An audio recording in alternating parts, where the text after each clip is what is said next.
Hola Jonathan, buenos días, allá buenas tardes, muchas gracias por la invitación. Bueno, he trabajado un poco el tema en proyectos basados en violencias basadas en género. Todavía no he hecho una especialización, pero digamos que la experiencia me ha dado un poco acerca del tema, ¿vale? Bueno, es importante abordar esta temática debido a que el fenómeno migratorio, sobre todo ahorita en temas de Venezuela, ha expulsado más de 5 millones de personas, si no me equivoco es la cifra actual, y Colombia ha sido el país receptor con 1.800.000 personas aproximadamente. Compartimos frontera, digamos, extensamente hay un espacio bien marcado en línea fronteriza, y en este aspecto pues cabe resaltar que con motivo del Día Mundial del Refugiado pues es importante abordar esta temática. ¿Por qué? Sí, porque el género marca una pauta fundamental a la hora de migrar a cualquier país, sea de manera voluntaria o sea como migrante forzado. Y en este caso serían las personas que van en búsqueda de protección internacional o personas con necesidad de protección internacional. ¿Sí? Sí, Cuando nos referimos al género, nos referimos a esa construcción social, cultural y psicológica que se le atribuye a tanto el hombre como la mujer, como el niño, o como aquellas personas que se identifican como transgéneros, intersexuales, personas con orientación sexuales diversas, ¿sí? exacto. Podríamos hablar. Eh, ¿Por qué es importante abordar esta temática en la migración? Porque las oportunidades de integración o las oportunidades a nivel de empleo o cualquier otra dinámica que se presente depende mucho de si es hombre, si es mujer, para poder integrarse de una manera efectiva a la comunidad o al país de acogida donde llegamos. ¿Sí? Y Entiendo. se marca un hito muy importante debido a que no es lo mismo el proceso de integración para una mujer teniendo en sí o enfrentando así las desigualdades sociales que existen, sobre todo en estos contextos, y a nivel mundial pues se ha visto esa brecha de género que existe en la sociedad.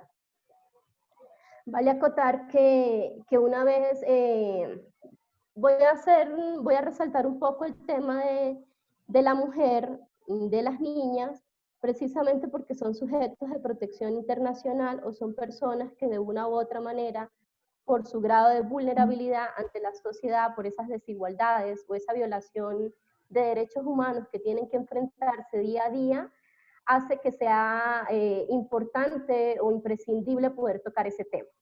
Exacto. Entonces, no sé si podríamos abordar pues la segunda parte, un poco acerca de esos riesgos que enfrentan una vez llegan al país de acogida o incluso el ciclo de desplazamiento en general. ¿Sí? Cuando Sí, hablamos del ciclo de desplazamiento de la migración como tal o de desplazamiento forzado, tenemos que entender que hay tres fases o tres procesos en los cuales las mujeres, las niñas o cualquier otra persona enfrentan eh, ciertos riesgos de protección. Entonces, digamos, antes en el país de acogida, en el país de origen, se pueden exhibir esos riesgos. ¿Por qué? Porque no existen las garantías de vida o el Estado no presta la debida atención o no hay una garantía real para acceder a esos derechos. Es decir, pueden existir leyes, normas, pero a nivel cultural o a nivel de institucionalidad del Estado, las mujeres se ven de una u otra manera afectadas. Ya sea por cualquier tipo de violencia, sea violencia física, violencia psicológica, violencia doméstica, en este caso en Venezuela, que nos referimos a la violencia doméstica, y violencia institucional. Una vez las mujeres o las niñas no tienen esa debida garantía o atención en el país de origen, muchas se ven obligadas a migrar, ¿sí? Para nadie es un secreto que en este momento en Venezuela existe una violación masiva de derechos humanos donde no hay garantía real de acceso a la salud, a la educación, a la seguridad alimentaria, entre otros aspectos. Cabe destacar también que hay unas circunstancias propias del contexto que hace que las personas tengan que salir. ¿Qué pasa una vez las personas no consiguen las garantías de esos derechos en el país de origen? Pues se ven obligadas a migrar y durante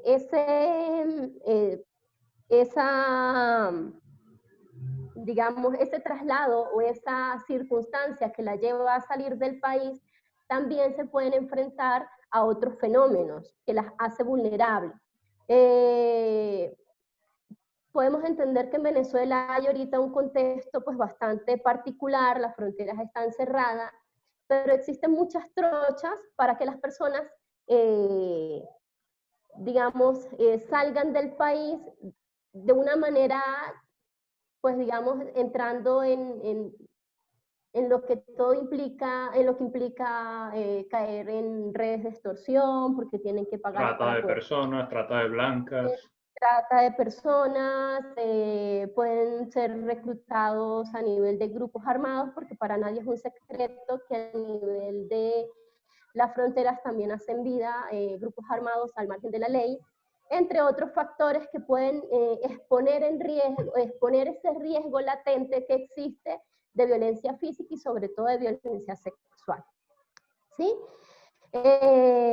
Muchos no tienen dinero para pagar un transporte, digamos ahorita por el contexto del aislamiento, pues obviamente no está operando ese hecho.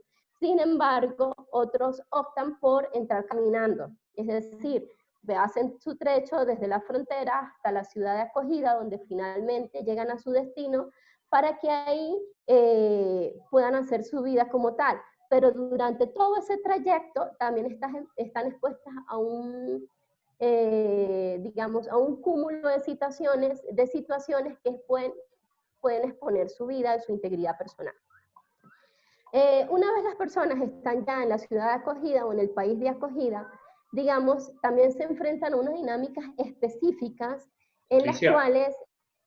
Patricia, y antes de que pases y abordes ese tema, quisiera hacer un inciso en eso que comentaste sobre garantías reales que tienen en materia de género, por ejemplo, las mujeres en su país de origen.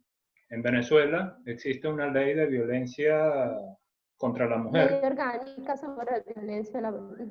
Una mujer libre de violencia. Sí, ley orgánica. Y en teoría existe todo un sistema jurídico proteccionista de la mujer. Hay circuitos judiciales especiales para este régimen del derecho penal, donde las mujeres tienen jueces propios, especialistas en el área, tienen un sistema de protección, pero que en la realidad, cuando tú ejerces el derecho de violencia de género en Venezuela, te das cuenta de que la mujer queda más expuesta y más vulnerable incluso ante estos órganos de protección de violencia contra la mujer. Lo viví en carne propia llevando casos de violencia, de abuso sexual agravado con robo, donde el propio tribunal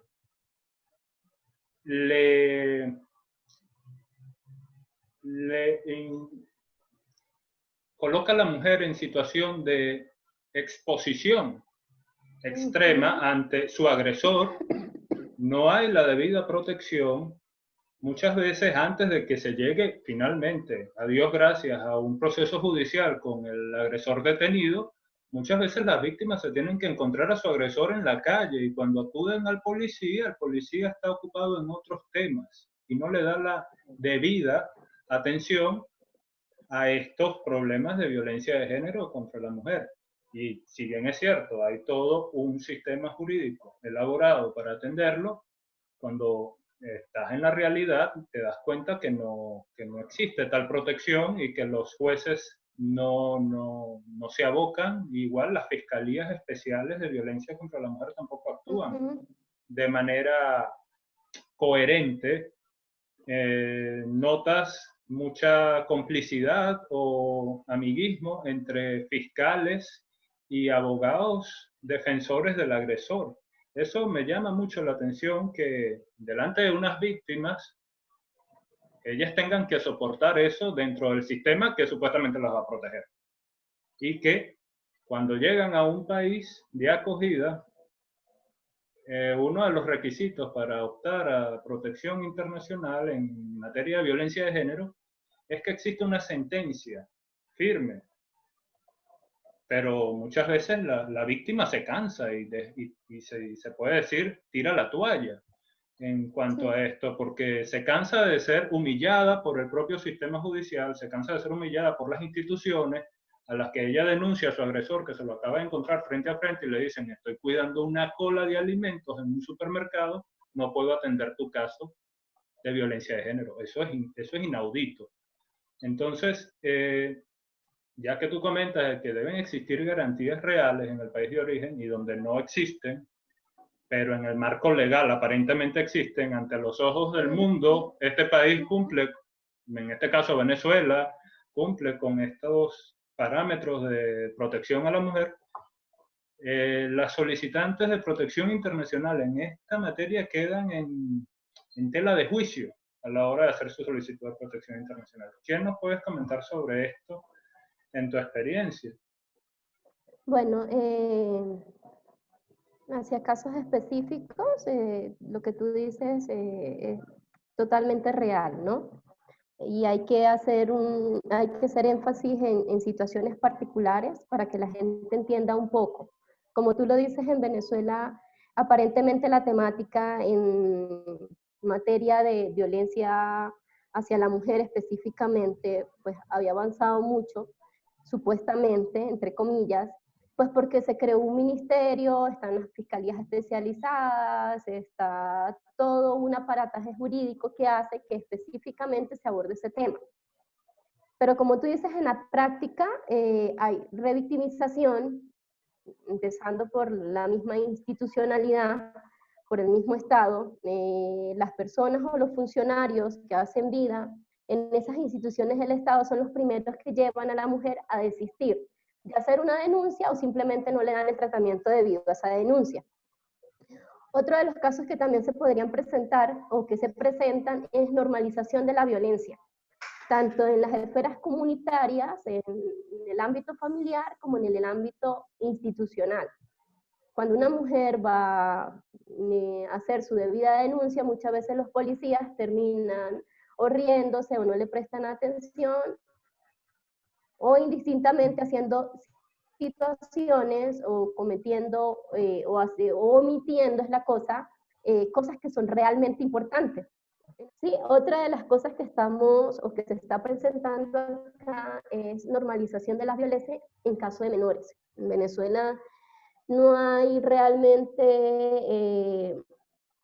digamos, por parte de las familias o por parte del Estado, campañas de prevención o de sensibilización en cuanto a ese aspecto. Ya se toman los embarazos de menores como embarazos en adolescentes o embarazos precoz, pero no se habla realmente de una violencia sexual que se está cometiendo hacia las niñas, ¿sí? Hacia las menores de edad, como se trata en otros países, en especial acá en Colombia. A mí al principio me costaba un poco entenderlo, porque está muy normalizado y se ve que cuando las mujeres migran, o sí, las madres con sus hijas, no, o sea, se ve normal que tengan su novio, incluso muchas veces duplican la edad de esas menores y se ve como una relación normal, y no es una relación normal, es una relación que está viciada en consentimiento porque no tiene la madurez exacta o no tiene la madurez para que esa niña o esa adolescente pueda en sí tomar decisiones por sí misma y que terminan siendo normalizadas y aceptadas en la familia. Sí. ¿Vale? Y en otras culturas peor también. Y en otras culturas, sí. Bueno, otras prácticas que uno todavía en la actualidad, pues, cuesta un poco entenderlas y aceptarlas realmente. Sí. ¿Ibas a comentar sobre los riesgos asociados Bueno, estaba hablando un poco acerca del riesgo de desplazamiento, del ciclo del desplazamiento de la violencia, sí, de la BBG o de lo que se puede enfrentar. Y estamos, antes, como lo explicaba o lo abordaba, esa falta institucional, esa falta de garantías o acceso real a esa protección de derechos y esos riesgos que se exponen las mujeres y niñas en especial, porque voy a abordar más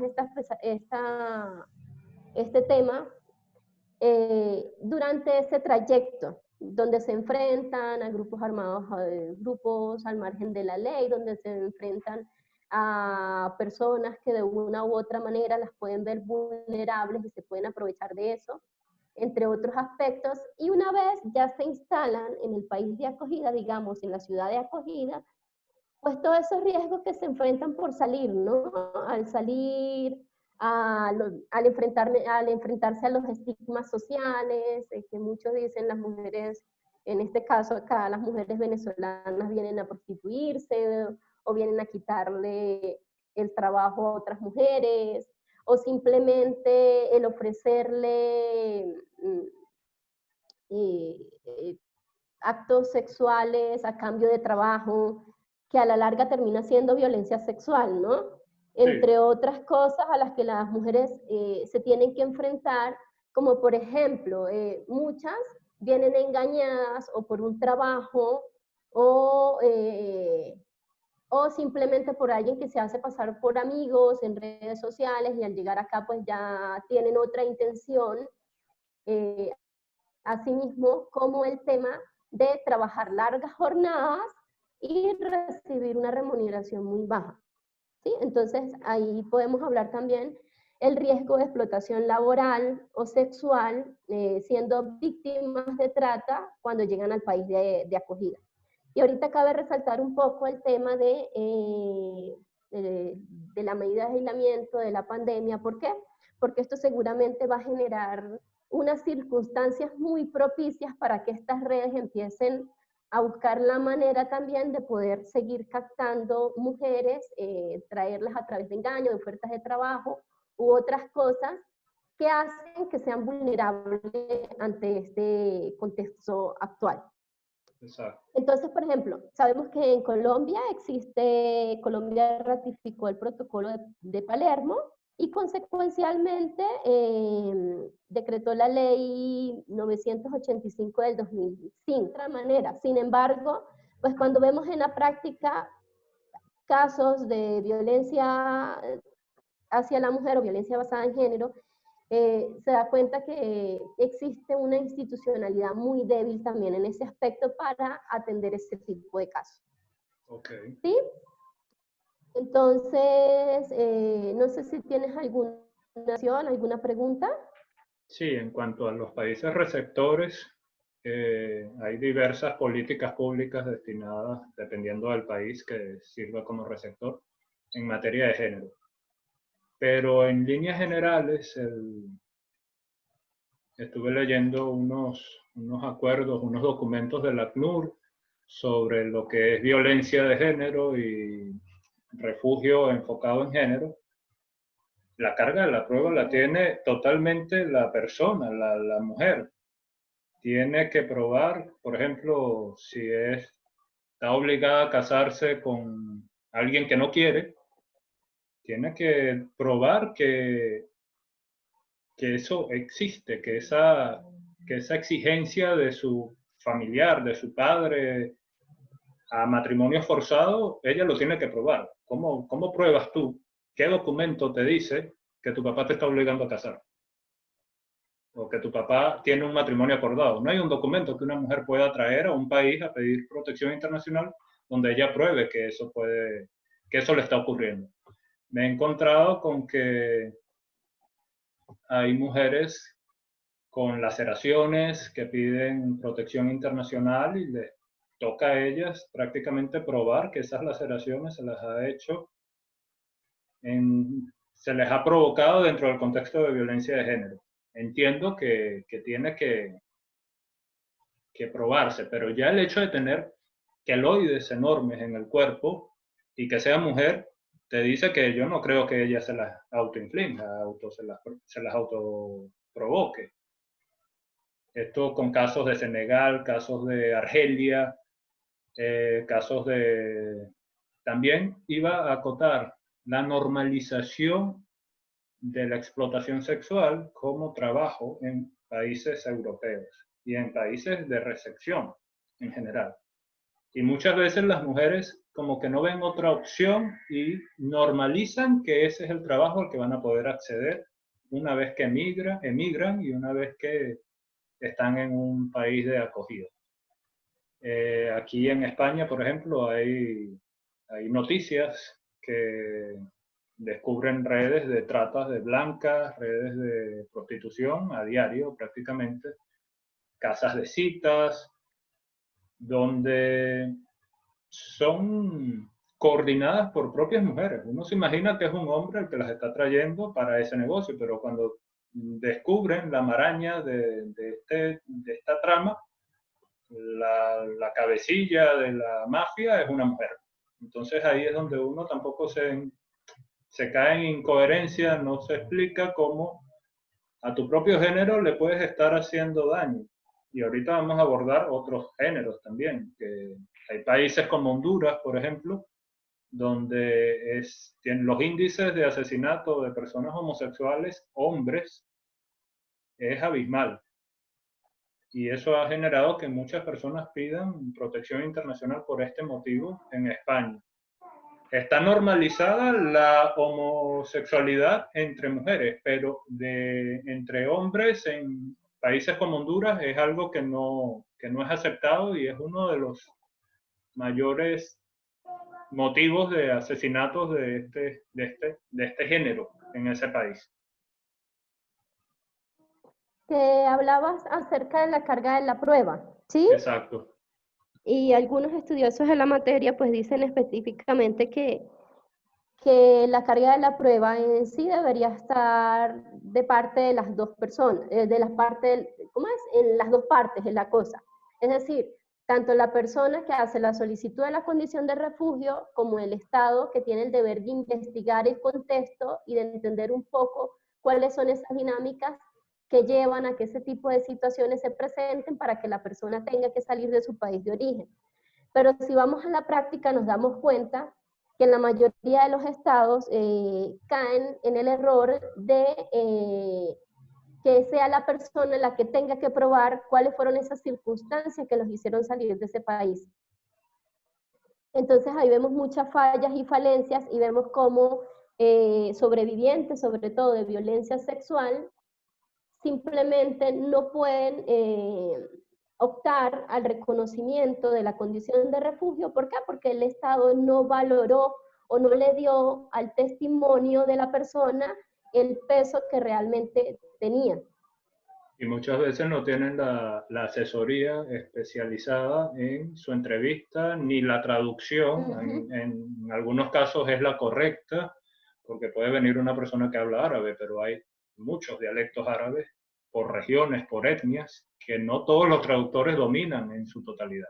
Entonces lo más importante en estos casos es que la persona tenga la garantía de que su testimonio esté bien traducido, esté bien transmitido al funcionario, porque si no queda en indefensión y muchas veces el Estado receptor alega que en base a la legislación del país de origen, este Estado parece que cumple ha dado avances en materia de protección a la mujer. Por ejemplo, países como Argelia, donde su constitución lo dirá, pero el hecho de que se cumpla y que una mujer te llegue llorando a un aeropuerto a pedir asilo no te dice algo como funcionario.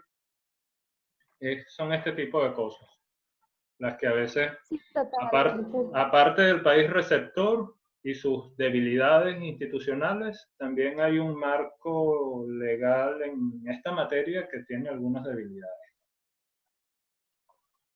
Y precisamente, Patricia, de eso te iba a preguntar, sobre las necesidades de protección en materia de mujeres y niñas durante ya después de su traslado, su estabilidad en el país de acogida. Esto algo nos comentaste, pero... voy a tomar un punto que decías y después sigo con lo que me preguntas, y es que la falta de asesoría especializada muchas veces lleva a que un caso de violencia basada en género o violencia sexual específicamente no prospere, ¿sí? O no se le dé el debido reconocimiento que la persona realmente necesita. Hay unos contextos específicos, sobre todo en contextos de conflictos armados y guerras, donde se utiliza a la mujer como arma, se utiliza la violencia sexual como arma de guerra para debilitar al enemigo. ¿Sí? ¿Y qué pasa? Pues obviamente los estados tienen que entender un poco el contexto para poder dar un análisis global del caso a caso. Sin embargo, cuando una mujer o cuando una persona sobreviviente de violencia sexual en el momento de la entrevista no tiene la debida atención, es decir, no se cumple un protocolo específico, muchas veces estas mujeres o estas personas están aturdidas, no quieren hablar, no quieren volver a tener que vivir ese momento a través de contar su historia o entre otros aspectos, hace que se pierda realmente ese motivo que establece la ley de persecución que obliga por un temor fundado a la persona a salir del país de origen. ¿Y por qué es tan importante esa asesoría especializada o el hecho de que la persona sepa muy bien cómo contar su historia ante el Estado? Porque eso es lo que le va a dar las luces al Estado para poder tomar una decisión. Entonces, muchas mujeres, por pena, por vergüenza, por el mismo tema de la revictimización constante, se pierden en ese aspecto y resulta que el aspecto más importante para decir en la entrevista o lo ocultan o pasan ese detalle por alto y en el momento de tener una respuesta por parte del Estado para el reconocimiento de la condición de refugio, desafortunadamente no se puede hacer. Entonces, ¿qué pasa? En el momento de los abogados o la persona que va a hacer su representación ante otras instancias administrativas, no es mucho lo que puedan hacer porque muchas veces se tiene en consideración ese testimonio inicial que dio la persona y ya depende mucho de la pericia, de la astucia que tenga el abogado para poder meter esos nuevos elementos que se puedan considerar en otra instancia administrativa. Exacto. Sí, tuve una experiencia en eso y de verdad que fue un poco frustrante, pero se canalizó lo que mejor se pudo hacer. Sí.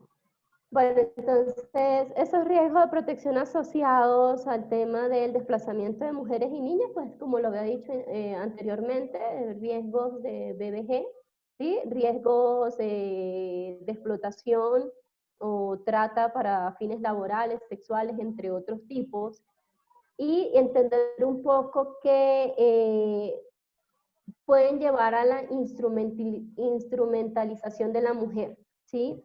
Entender un poco también que esas dinámicas de integración, donde quizás la mujer se ve un poco más beneficiada por tener una oferta laboral más amplia, los hombres, a los hombres a veces les cuesta un poco más, llevan a las mujeres a caer también en otras dinámicas que terminan siendo nocivas o terminan afectando también su calidad de vida, ya sea a nivel emocional, físico, psicológico. ¿Por qué? Porque sí, te damos el trabajo, pero como lo dije anteriormente, tienes que estar conmigo, ¿sí?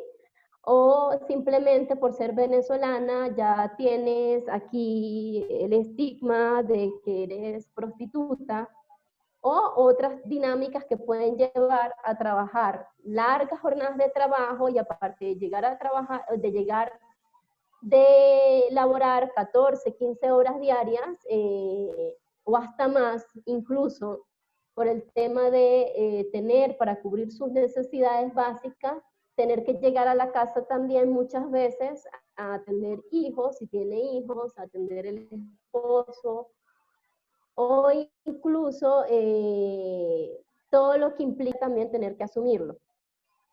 Entonces, hay que entender un poco y hay que tener mucho cuidado que el caso a caso o aquellas circunstancias que se presentan nos hacen ver luces de ciertas circunstancias que pueden estar invisibilizadas, pero que debajo de esas circunstancias se presentan otras. Es cierto. Por ejemplo, casos de trata o casos de violencia basada en género. ¿Vale? Es cierto, te iba a comentar también un caso particular con ciudadanas hondureñas, que es como una forma cultural de que es la mujer es la que emigra de Honduras. Y o se va a Estados Unidos o prefiere venir a España. Y una vez que llega a España, están, en el caso de España, existe un régimen especial de empleadas del hogar. Y pareciera tener un aparataje jurídico y laboral, legal, correcto, pero cuando te das cuenta a fondo, son mujeres que no tienen derecho a una prestación social, que no van a cotizar en la seguridad social. Y entonces es como una esclavitud de la mujer, formal. Y es como que te siguiera interesando que países como Honduras siguieran en la situación que están y lleguen a ese país de acogida a simplemente ser esclavas.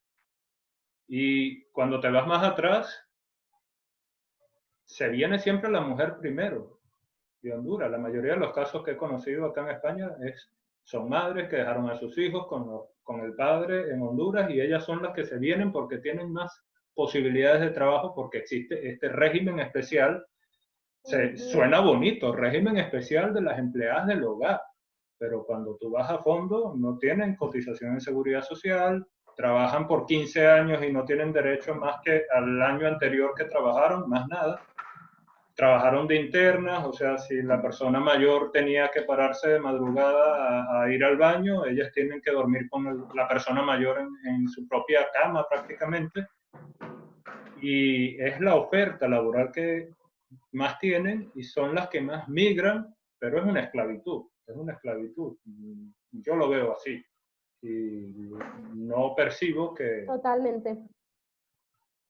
que deban ser desmejoradas en su condición, primero de mujeres y segundo de migrantes. Sí, totalmente. Eso también nos lleva a analizar un poco el tema de la falta de red de apoyo de esas mujeres, ¿no? Sí. El hecho de no tener una red de apoyo las hace estar en una situación de vulnerabilidad muy marcada. ¿Por qué? Muchas consiguen pareja en el país de acogida y resulta que estas parejas terminan siendo agresores, maltratadores, en muchas oportunidades la esclavizan también, no solo a nivel sexual, sino a nivel de servicio. Es decir, si yo consigo pareja y mi pareja me dice, no, pues yo a usted le doy todo, usted tiene casa, usted tiene comida, usted qué necesidad tiene de salir a trabajar, sí, yo cumplo con todo lo que usted, pero eso sí, hágame a mí mis comidas, mis 5 comidas al día, téngame la ropa planchada, téngame todo limpio, hágame todas las cosas, pero resulta que si yo voy a salir a la calle, la única persona que me pueda acompañar es él, o es la pareja, nada más. Entonces, en esos casos, pues son casos bastante complejos, porque son mujeres que desafortunadamente terminan estando en un ciclo de violencia pues bastante marcado, pero en muchas oportunidades o normalizan el ciclo porque es que yo tengo que agradecerle que me está dando todo, o simplemente pierden las habilidades para poder defenderse, entonces no hay manera de que su familia lo sepa, no hay manera de que los amigos lo sepan, porque una de las cosas que el agresor hace es alejarla de su ciclo o de su círculo más cercano. Cierto. Llevándolas a estar en una situación pues bastante difíciles y que pueden terminar en feminicidio más adelante porque uno no sabe, ¿no? Patricia, ¿cuáles son tus recomendaciones para este colectivo específico? Recomendaciones a la hora de, en colectivo, pues una de ellas es conocer el contexto donde vamos a llegar. Eso es importante. Ahorita tenemos una herramienta bastante efectiva que es el Internet y antes de irnos a un lugar es bueno saber un poco acerca de ese lugar. Es bueno saber, puede ser antes o puede ser en el momento, pero sobre todo antes de preparar ese viaje, para otro lugar, la oferta de las rutas existentes por parte de ese estado donde nos vamos a trasladar. ¿Sí? Siempre saber que si vamos a hacer un trayecto por diferentes ciudades, poder tener números a la mano de la policía, de la fiscalía, de personería, de defensoría del pueblo, tener un mapa de esos lugares a los que vamos a visitar y específicamente en caso de que me pase tal situación o en caso de que se me presente tal situación, conocer, así sea, información para saber cómo poderme defender ante un eventual circunstancia que se me presente. En este momento nosotros nos hemos acostumbrado mucho al celular, todo es celular, ya no nos aprendemos los números de teléfono, pero sí es importante siempre aprendernos los números específicos de esas personas que nos pueden ayudar en un momento muy difícil o en un momento que puede ser atroz para nosotros como personas, ¿no? Los números de teléfono no solamente tenerlos guardados en el celular, sino también poder tener medios alternativos en caso de que el celular se me dé en un correo electrónico esa información que me permita a mí mantener un fundamento o me permita a mí tener esa información a la mano en el momento que se me llegue a presentar algún tipo de contingencia. Por ejemplo, nosotros no tenemos aquí sede consular, ¿sí? Las relaciones entre Venezuela y Colombia, hace unos años atrás, desafortunadamente tuvieron su quiebre y deciden retirar las sedes consulares de Venezuela en Colombia. Muchos venezolanos en este momento se vienen y no tienen un documento de identidad porque no lo pudieron sacar en Venezuela por falta de material o porque lo perdieron durante el trayecto. Resulta que para acceder a la oferta de ciertas cosas a nivel del Estado, digamos, a un trabajo, a un tipo de asistencia específica, me piden el documento. Y son personas que desafortunadamente quedan en un estado de vulnerabilidad porque muchas veces se pierde el tener una asistencia específica, ya sea por alimentación, por un albergue, por cualquier otra circunstancia, porque no tengo simplemente la cédula de identidad. Entonces, a las personas, cuando vayan a salir de su país de origen, en la medida de lo posible, escaneen sus documentos, todos los que sean de interés para poder identificarnos o incluso para poder hacer ciertas diligencias que nos permitan mantener o tener la protección del Estado. Necesitamos identificarnos para no estar en una situación como la deriva y no saber qué poder hacer con nuestras vidas. Valga para eso títulos, pasaportes, cédula de identidad, números de teléfono que nos puedan servir, partidas de nacimiento. Partidas de nacimiento, rutas de atención que en algún momento pudiéramos decir, bueno, ya busqué esta información, pero no solamente la tengo en mi cabeza, sino que también tengo un aval o un sitio donde yo puedo ir a buscar esa información y tratar en la medida de lo posible mantener comunicación con las personas más cercanas. Independientemente de una relación sentimental, independientemente de una relación laboral, independientemente del lugar donde lleguemos, nunca debemos perder el contacto con las personas más cercanas a nosotros. ¿sí? Porque no sabemos crear códigos que no debería ser. O sea, todos estos tipos de circunstancias, en un estado garante o en un mundo que sea garante de nuestros derechos, no deberíamos acudir a este tipo de planes. ¿Por qué? Porque se supone que todas nuestras garantías deberían estar siendo efectivas para nosotros, pero entendiendo que el fenómeno migratorio nos lleva a unas dinámicas muy específicas que nos puede hacer vulnerable en algún momento, es importante tener planes de acción.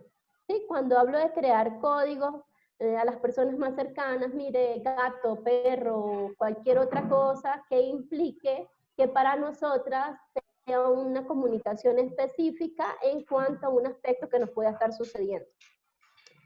Y así sucesivamente tener planes de acción, plan A, plan B, plan C, plan D, que nos permita tener el abanico de posibilidades de las cosas que se nos pueden presentar. Generalmente los seres humanos siempre planeamos con base en una situación ideal.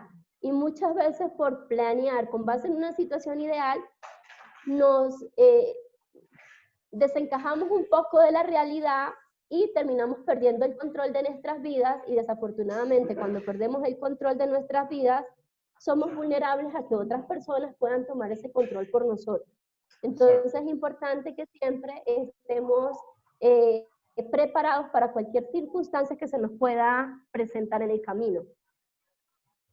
Sí, principalmente te quería agregar o destacar, y que tú me confirmes eso, si es importante la actuación de un abogado antes, durante y después de tu regularización en un país de acogida.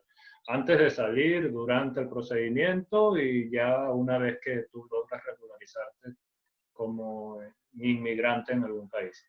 ¿Recomiendas en este aspecto, en estos aspectos, que el rol del abogado debe ser destacado como algo primordial, ya sea un abogado privado, un abogado de una ONG, del Estado, pero últimamente se ve como un desprestigio hacia el rol del abogado? Tú eres abogada, egresada de la Universidad de los Andes, yo soy abogado, egresado de la Universidad de Carabobo, pero muchas veces, en mi caso, he sentido como un estigma hacia el abogado en materia de protección internacional.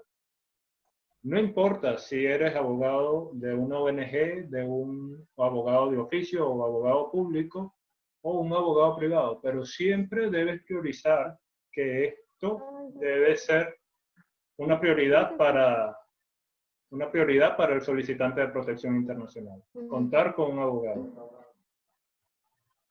Sí, totalmente. Siempre es necesario una asistencia legal o especial. Es decir, si vamos a optar una visa, es más fácil acudir a una persona que ya sepa cómo hacer esa tramitación. Ese trámite, a nosotros mismos ponernos a perder el tiempo divagando de un lado a otro, donde por desconocimiento o incluso en algunas instituciones del Estado, las personas van y no le dan realmente la orientación de vida o lo que más le conviene a las personas. Bueno, que sí es importante el acompañamiento legal, o en este caso una orientación por parte de una persona que nos pueda dar una asistencia especializada en ese aspecto.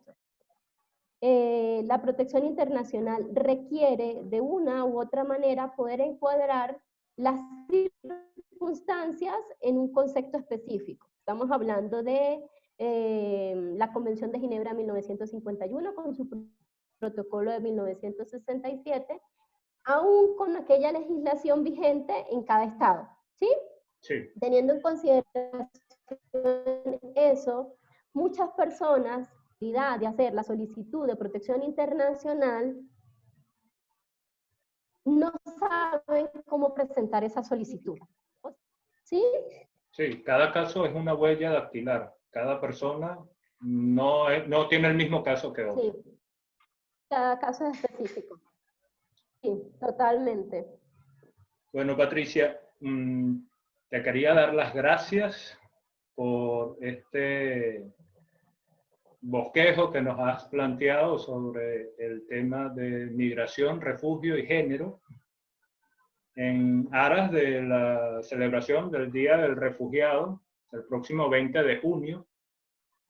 Y bueno, quería aprovechar, darte las bendiciones que teníamos años ya que no hablábamos y agradecerte esta información tan valiosa que estás suministrando a personas en condiciones de vulnerabilidad en materia de género, sobre todo en el contexto colombo-venezolano y el también venezolano y colombiano y latinoamericano emigrante a Europa o el contexto mundial desde Occidente, desde Oriente a Occidente. Hay muchos factores que influyen en este tema a nivel mundial actualmente. Eres una abogada que conocí en San Cristóbal en el año 2013 en estudios sobre Derecho Internacional de Refugiados, una abogada venezolana que actualmente se encuentra en Colombia desarrollando aún más esta profesión que hemos decidido prácticamente como misión de vida también. Sí, totalmente. Okay. Jonathan, muchísimas gracias por la invitación.